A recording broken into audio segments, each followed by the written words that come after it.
16ನೇ ಶತಮಾನದ ಶೇಕ್ಸ್ಪಿಯರ್ ಮತ್ತು ಮಹಾಕವಿ ರತ್ನಾಕರ ಸಮಕಾಲೀನರು. ಕಲ್ಪನೆ ಪ್ರತಿಕಲ್ಪನೆಗಳಿಂದ ಮನಸೂರೆಗೊಂಡ ಘನ ವಿದ್ವಾಂಸರೆಂದು ತಿಳಿದುಬರುತ್ತದೆ. ನಮ್ಮ ಕನ್ನಡದ ಕವಿಪುಂಗವ ಅಂತಾರಾಷ್ಟ್ರೀಯ ಮಟ್ಟದ ಶೇಕ್ಸ್ಪಿಯರ್ ಜೊತೆ ಹೋಲಿಸಿರುವುದು ಹೆಗ್ಗಳಿಕೆಯೇ ಸರಿ. ರತ್ನಾಕರ ಕವಿಯ ಯೌವನವು ಅನೇಕ ಊಹಾಪೋಹಗಳಿಂದ ಕೂಡಿದೆ. ಕೆಲವಾರು ಊರುಗಳಿಂದ ಸ್ಥಳಾಂತರಗೊಂಡು ಮತಾಂತರಗೊಂಡು ಅನೇಕ ತೊಡರುಗಳಿಂದ ಏಳು ಬೀಳುಗಳನ್ನು ಕಂಡುಂಡ ಬದುಕು ರತ್ನಾಕರ ಕವಿಯದ್ದಾಗಿದೆ. ಇವನ ಕೃತಿಗಳಲ್ಲಿ ಇವನ ಜೀವನ ಮತ್ತು ಮನಸ್ಥಿತಿ ಪ್ರತಿಬಿಂಬಿತವಾಗಿರುವುದು ಗಮನಿಸಬಹುದು. ಓದುಗರನ್ನು ಆಕರ್ಷಿಸುವ ಕುತೂಹಲದತ್ತ ಕರೆದೊಯ್ಯಬಲ್ಲ ಜೀವನ ಚರಿತ್ರೆ ಈ ಕವಿಯದ್ದಾಗಿದೆ. ಶೃಂಗಾರ ರಸಧಾರೆ ಭೋರ್ಗರೆದು ಹರಿದಿರಲು ಇವನ ಪ್ರಿಯತಮೆಯ ಗುಂಗೆ ಕಾರಣ ಎನ್ನಲಾಗಿದೆ. ಶೃಂಗಾರ ಕವಿ ಹಂಸರಾಜ ಎನ್ನುವ ಬಿರುದಾಂಕಿತನಾದರೂ ಧರ್ಮವಿರೋಧಿ ಎನಿಸಿಕೊಂಡವ.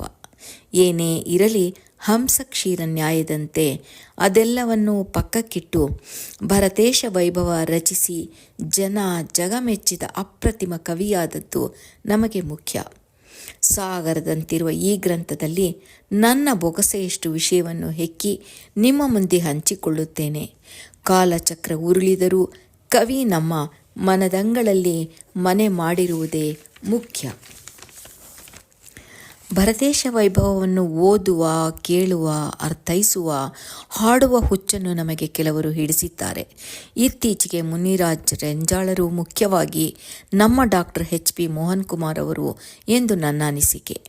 ಹಾಡುಗಬ್ಬವನ್ನು ಹಾಡುತ್ತಾ ಹಾಡುತ್ತಾ ಹೇಳುತ್ತಾ ನಮ್ಮನ್ನು ಮಂತ್ರಮುಗ್ಧರನ್ನಾಗಿ ಮಾಡಿ ಬೇರೆ ಲೋಕಕ್ಕೆ ಕೊಂಡೊಯ್ಯುವ ಸಾಮರ್ಥ್ಯ ಈ ಸಾಂಗತ್ಯದಲ್ಲಿದೆ. ಪ್ರಾಪಂಚಿಕ ಜ್ಞಾನ, ಆಧ್ಯಾತ್ಮಿಕ ಜ್ಞಾನ ಮೇಳೈಸಿದ ಈ ಕೃತಿ ಸಂಸಾರವೊಂದು ಪ್ರವಾಸವೇ ಹೊರತು ನಿವಾಸವಲ್ಲ ಎಂದು ಎಚ್ಚರಿಸುತ್ತದೆ. ಉಯ್ಯಾಲೆ ಮೇಲೆ ತಾಯಿಯನ್ನು ಕುಳ್ಳೆರಿಸಿ ತೂಗುತ್ತಲೇ 96,000 ರಾಣಿಯರೊಡನೆ ಸಲ್ಲಾಪದೊಂದಿಗೆ ಸಮಯ ಸರಿಸಿದರೂ ಜಿನೇಂದ್ರನಾಗುವ ಭರತನ ದಿನಚರಿ ದಿವ್ಯವಾದದ್ದು. ಪಂಪಕವಿಯ ಆದಿಪುರಾಣ ಅದೆಷ್ಟು ಸಹೃದಯರಿಗೆ ಕಾವ್ಯ ರಚನೆಗೆ ಪೂರಕವಾಗಿದೆಯೋ, ಮಹಾಕವಿ ರತ್ನಾಕರನಿಗೂ ಸಹ 84 ಅಧ್ಯಾಯ 1000 ಪದ್ಯಗಳಿರುವ ಸಾಂಗತ್ಯ ರಚಿಸಲು ಸ್ಫೂರ್ತಿಯ ಸೆಲೆಯಾಗಿದೆ. ಪಂಪನಲ್ಲಿದ್ದ ಭರತನ ವ್ಯಕ್ತಿತ್ವ ರತ್ನಾಕರನ ಲೇಖನಿಯಿಂದ ಬದಲಾಗಿದೆ. ಭರತೇಶ ವೈಭವದಲ್ಲಿ ಭರತ ಚಕ್ರವರ್ತಿಯೇ ನಾಯಕನೆಂದು ಬಿಂಬಿಸಲಾಗಿದೆ. ಇದು ಧರ್ಮಗ್ರಂಥವಲ್ಲ, ಕಾವ್ಯಗ್ರಂಥ ಎಂದು ಈ ಕಾರಣಗಳಿಂದ ಹೇಳಲಾಗಿದೆ. ಯೋಗ ಭೋಗಗಳ ಸಮನ್ವಯ ಇಲ್ಲಿ ಕಾಣಬಹುದು. ಧ್ಯಾನಕ್ಕೆ ಬೇಸರವಾದಾಗ ಬದಲಾವಣೆಗಾಗಿ ಸ್ವಾಧ್ಯಾಯಕ್ಕಾಗಿ ಈ ಗ್ರಂಥವನ್ನು ಬರೆಯುತ್ತಿದ್ದೇನೆ ಎಂದು ರತ್ನಾಕರ ಕವಿಯೇ ತಮ್ಮ ರಚನೆಯಲ್ಲಿ ತಿಳಿಸಿದ್ದಾನೆ. ಸಾಹಿತ್ಯದ ಸಂಧಿಕಾಲದಲ್ಲಿ ಮೆರೆದ ರತ್ನಾಕರವರ್ಣಿ ಜೈನ ಸಾಂಗತ್ಯ ಸೃಷ್ಟಿಗೆ ಶ್ರೀಕಾರ ಹಾಕಿದವ ಎನ್ನಬಹುದು. ಇಲ್ಲಿನ ಭರತ ಚಕ್ರವರ್ತಿಯ ವ್ಯಕ್ತಿತ್ವ ವಿಶಾಲವಾದದ್ದು, ವಿಭಿನ್ನವಾದದ್ದು. ಧ್ಯಾನದ ಬಗ್ಗೆ ಈ ಗ್ರಂಥದಲ್ಲಿ ಅನೇಕ ಉಲ್ಲೇಖಗಳು ಸಿಗುತ್ತವೆ. ಪ್ರಾರಂಭದಿಂದಲೂ ಜೈನ ಮುನಿಗಳಲ್ಲಿ, ಸಾಧುಗಳಲ್ಲಿ ಧ್ಯಾನದ ಮಹತ್ವವನ್ನು ಕಾಣುತ್ತೇವೆ. ಆದರೆ ಪ್ರಚಾರವಿಲ್ಲದೆ ಹಿಂದೆ ಉಳಿದಿದೆ ಎನ್ನಿಸುತ್ತೆ. ಯೋಗಾಭ್ಯಾಸ ಧ್ಯಾನವನ್ನು ಅರಿತು ಆಚರಿಸಿದರೆ ಕಾಂತಿ ಕುಂದದು, ಮೈ ಜಗ್ಗದು, ರೋಗ ಪೀಡಿತರಾಗದೆ ಬದುಕಿರುವವರೆಗೂ ಚೇತೋಹಾರಿಗಳಾಗಿರುತ್ತಾರೆ ಎನ್ನುವ ಅನುಭವವಾಣಿ ಈ ಗ್ರಂಥದಲ್ಲಿ ವೇದ್ಯವಾಗಿದೆ.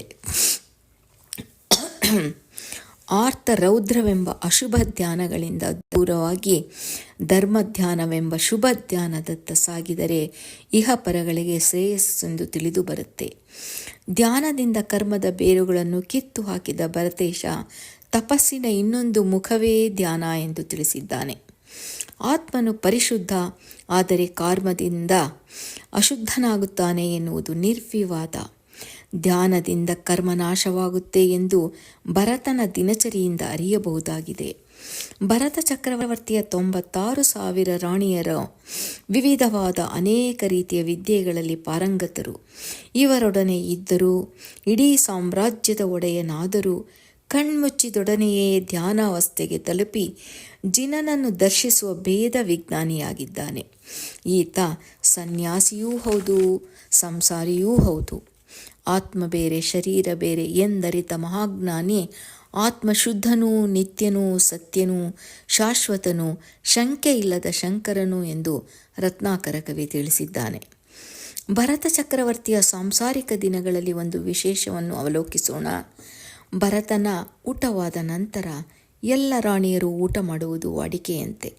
ಆದರೆ ಒಂದು ದಿನ ಎಲ್ಲರೂ ಜೊತೆಯಲ್ಲೇ ಊಟ ಮಾಡೋಣವೆಂಬ ಆಶಯವನ್ನು ಭರತ ಚಕ್ರವರ್ತಿ ವ್ಯಕ್ತಪಡಿಸಿದ್ದರಿಂದ 96,000 ರಾಣಿಯರು ಒಪ್ಪಿಕೊಂಡು ಜೊತೆಗೆ ಊಟಕ್ಕೆ ಕುಳಿತರಂತೆ. ಆಗ ಭರತೇಶನ ಬಂಗಾರದ ತಟ್ಟೆಯಲ್ಲಿದ್ದ ಆಹಾರ ಪಾನೀಯ ಭರಿತ ಬಂಗಾರದ ಬಟ್ಟಲುಗಳಲ್ಲಿ ಸಿದ್ಧರ ಬಿಂಬಗಳ ದರ್ಶನ ಭರತನಿಗಾಯಿತಂತೆ. ರಾಣಿಯರ ತಟ್ಟೆಯಲ್ಲಿದ್ದ ಬೆಳ್ಳಿ ಬಟ್ಟಲುಗಳಲ್ಲಿ ರಾಣಿಯರಿಗೆ ಭರತ ಚಕ್ರವರ್ತಿಯ ಮುಖ ಕಾಣುತ್ತಿತ್ತಂತೆ. ಮನಸ್ಸಿದ್ದಂತೆ ಮಹದೇವ ಎನ್ನುವಂತೆ ಅವರವರ ಭಕ್ತಿಯ ಪರಾಕಾಷ್ಠತೆಯನ್ನು ಇಲ್ಲಿ ಕಾಣಬಹುದಾಗಿದೆ. ಅರೆಕ್ಷಣದಲ್ಲಿ ಮೋಕ್ಷವ ಕಾಣುವ ಭರತನ ಸಾಧನೆ, ಏಕಾಗ್ರತೆ ಅದ್ಭುತ. ರಾಗರಸಿಕತೆಯೂ ಉಂಟು, ವೀತರಾಗತೆಯ ಭಾವವೂ ಈ ಗ್ರಂಥದಲ್ಲಿದೆ. ಆದ್ದರಿಂದಲೇ ಕುವೆಂಪುರವರು ಇದು ಜಗತ್ಕೃತಿ ಎಂದು ಸಾರಿದ್ದಾರೆ. ತಾಯಿಯ ಹೆಂಡತಿಯರ ಜೊತೆ ಇವನಲ್ಲಿದ್ದ ಮಧುರ ಭಾವನೆಗಳನ್ನು ಎಳೆಯಾಗಿ ಮೂಡಿದೆ.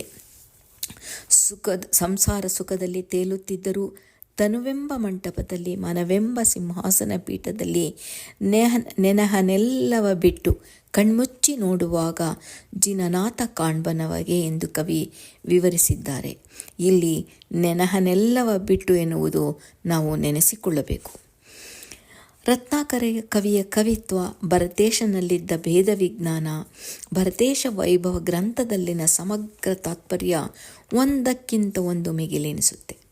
ಬಹಿರಂಗದಿಂದ ಅಂತರಂಗದ ಕಡೆಗೆ ಜಾರುವ ಅಂತರ್ಮುಖಿಗಳಾಗುವುದೇ ಧ್ಯಾನವೆಂಬ ಅರಿವಾಗುತ್ತದೆ.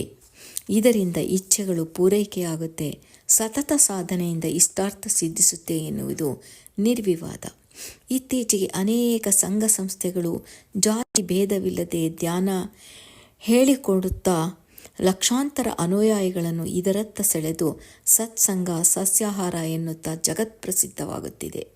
ಧ್ಯಾನದಿಂದ ವಿದ್ಯಾರ್ಥಿಗಳಲ್ಲಿ ಏಕಾಗ್ರತೆ, ನೆನಪಿನ ಶಕ್ತಿ ಹೆಚ್ಚಾಗಿ ಜ್ಞಾನಾರ್ಜನೆಯಲ್ಲಿ ಆಸಕ್ತಿ ಮೂಡಿಸುತ್ತದೆ ಎನ್ನುವುದು ಸಾಬೀತಾಗಿದೆ, ವೈಜ್ಞಾನಿಕವಾಗಿ ದೃಢಪಟ್ಟಿದೆ. ಹಿರಿಯರಿಗೂ ಸಹ ಮನಃಶಾಂತಿ, ತಾಳ್ಮೆ, ತೃಪ್ತಿಗಳಿಂದ ಮಾನಸಿಕ ದೈಹಿಕ ಕಾಯಿಲೆಗಳು ದೂರವಾಗಿದೆ ಎಂದು ಲಕ್ಷಾಂತರ ಜನ ಯೋಗಾಭ್ಯಾಸ ಧ್ಯಾನಗಳೆಂದು ಮೊರೆ ಹೋಗಿದ್ದಾರೆ. ಧ್ಯಾನ ಮುದ್ರೆಯಲ್ಲಿರುವ ನಮ್ಮೆಲ್ಲ ತೀರ್ಥಂಕರರ ಮೂರ್ತಿಗಳು ಇದನ್ನೇ ತಿಳಿಸುತ್ತಿದೆ. ನಾಸಿಕದತ್ತ ದೃಷ್ಟಿ ಇಟ್ಟು ಪದ್ಮಾಸನ, ಕಾಯೋತ್ಸರ್ಗದಲ್ಲಿರುವ ವಿಗ್ರಹಗಳನ್ನು ನಾವು ವೀಕ್ಷಿಸುತ್ತಿದ್ದರೆ ಸಿಗುವ ಆತ್ಮಾನಂದದ ಮುಂದೆ ಏನಿದೆ?